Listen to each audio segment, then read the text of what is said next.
Saudara, masalah yang sering dihadapi kota besar usai Lebaran yakni masuknya penduduk dari kota lain untuk mencari kerja. Hal ini terlihat banyaknya penumpang di pelabuhan yang berlayar menuju kota lain untuk mencari kerja.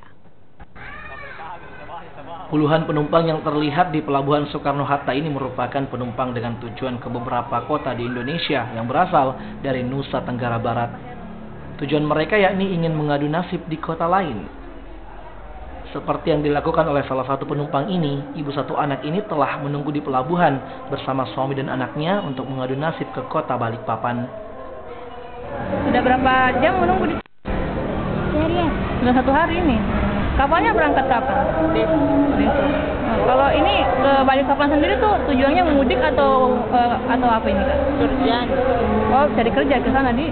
Iya, Mia hanyalah satu dari puluhan warga yang rela menunggu di pelabuhan untuk bisa berangkat ke kota tujuan untuk mencari pekerjaan yang lebih baik.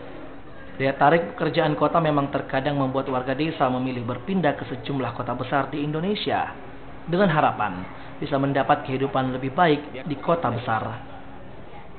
Nila Rustam, Kompas TV, Makassar.